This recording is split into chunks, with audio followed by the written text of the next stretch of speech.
Je me suis dit, mais comment ces gens viennent vivre aussi misérablement en France? D'abord, il faut voir où ils vivent.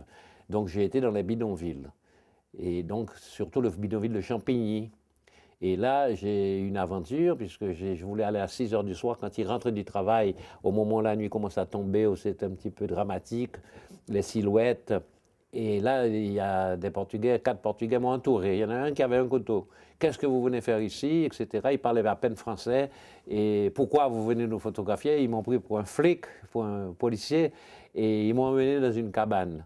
Mais j'étais tout tourné parce qu'il y avait de la boue partout, mais dans la cabane, c'était très propre. Et donc on a retiré nos chaussures avant de rentrer, tout ça, et ils ont été chercher un responsable. Et quand le responsable est arrivé, il m'a dit, mais qu'est-ce que tu fais là? Je l'avais rencontré chez Renault, c'est un ouvrier portugais qui travaillait chez Renault, qui était syndicaliste, il était responsable dans le bidonville. Il m'a donné la collade, on a mis le porto, et après j'ai pu revenir dans le bidonville faire des photos. Donc j'ai commencé à rencontrer, à côtoyer des Portugais, notamment certains militants qui luttaient contre la dictature de Salazar.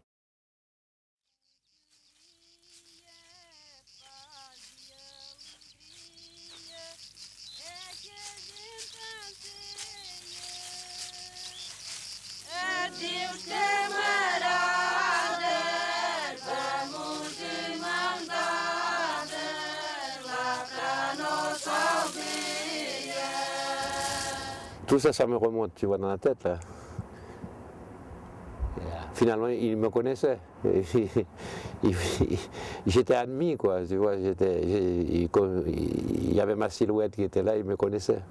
Et je me reporte avec le lieu, parce que le lieu est particulier, nous sommes sur un plateau. Tu sais, on est au-dessus. Et je ressens l'impression d'autrefois, du lieu. Je ne me rappelle pas exactement parce que les choses ont changé, il y a des tours de télévision, enfin tu as vu, les choses ont changé. Et puis même les jardins, tout ça c'est différent. Mais le lieu, je ressens le lieu, tu vois. Et quand je me rappelle, en marchant dans le chemin, tout ça, et les bruits des voix, les paroles, les chansons, des fois les gosses qui jouaient, les cris, et il y avait un son. On entendait le son des casseroles, le son des boîtes avec lesquelles ils allaient chercher l'eau, tu vois. Ça faisait des bruits, tout ça, il y avait une vie. Et aujourd'hui, c'est comme un reproche, un grand reproche, un grand silence, une grande cicatrice. Et il y a un reproche de tout ce qui s'est passé.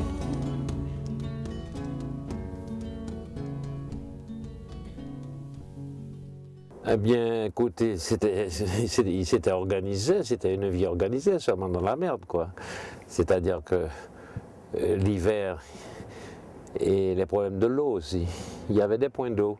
Je photographiais les gosses qui venaient faire la corvée d'eau, et même des adultes. Il y avait un point d'eau, je me rappelle. Et ils survivaient comme ils pouvaient. Mais ils survivaient vraiment. Il y avait du linge partout, ce sont des gens très propres. Alors ils accrochaient leur linge sur des cordes et du beau linge très propre à côté de la misère des masures, tu vois. Et puis les gosses, ils allaient à l'école. Et j'en ai photographié. Ils partaient dans la boue. Mais ils étaient vraiment tranquilles, très généreux. Et ils travaillaient tous.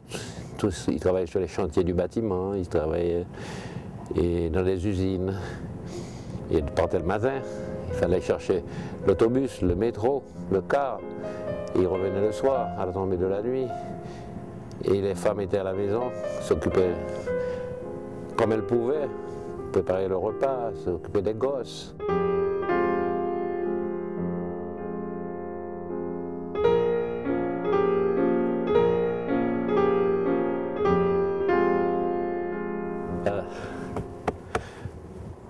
Ils étaient astucieux parce que tu vois, avec rien, ils arrivaient à faire la porte, la maison, la chambre, le toit, souvent avec des morceaux de tôle, tu vois.